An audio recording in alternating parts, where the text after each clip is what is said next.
નમસ્કાર દર્શક મિત્રો, ધ સિક્રેટમાં આપનું સ્વાગત છે। હું છું સઈદ કુરેશી।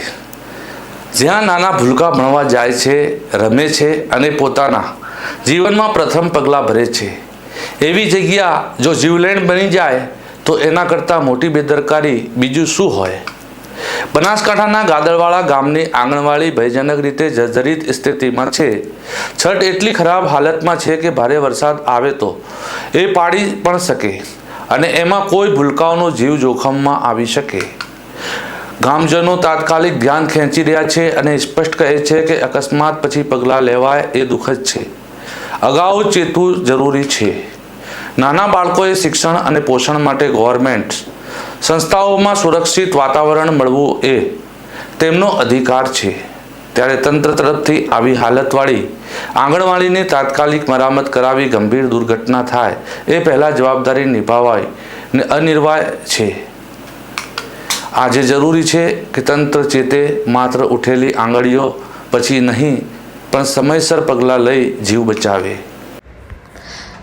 બનાસકાંઠાના ગાદળવાડા ગામમાં આવેલી આંગણવાડીની બિલ્ડિંગ હાલમાં અત્યંત જર્જરિત હાલતમાં છે।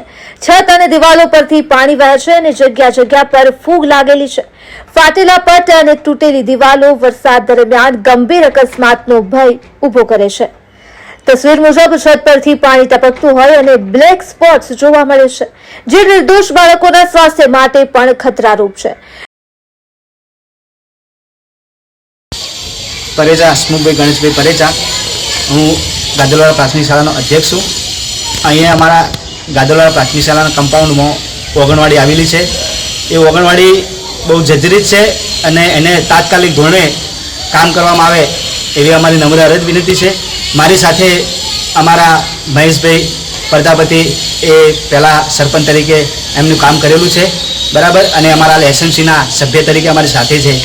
તાત્કાલિક ધોરણે આ ઓગણવાડીનું કામ ચાલુ કરવામાં આવે એવી અમારી નમ્ર અરજ વિનંતી છે।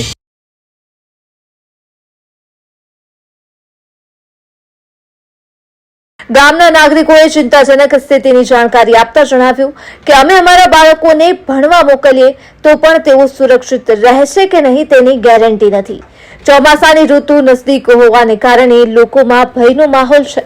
લોકોની માંગ છે કે તાત્કાલિક સ્તરે આંગણવાડીની મરામત કાર્ય શરૂ કરવામાં આવે અથવા સ્થાનિક પ્રાથમિક શાળા કે અન્ય સુરક્ષિત જગ્યા પર એના તાત્કાલિક સ્થળાંતર કરાવવામાં આવે। સ્થાનિક પ્રશાસન અને આઈસીડીએસ વિભાગને આગ્રહ છે કે બાળકોના ભવિષ્ય અને સુરક્ષા માટે આ બાબતને પ્રાથમિકતા આપે।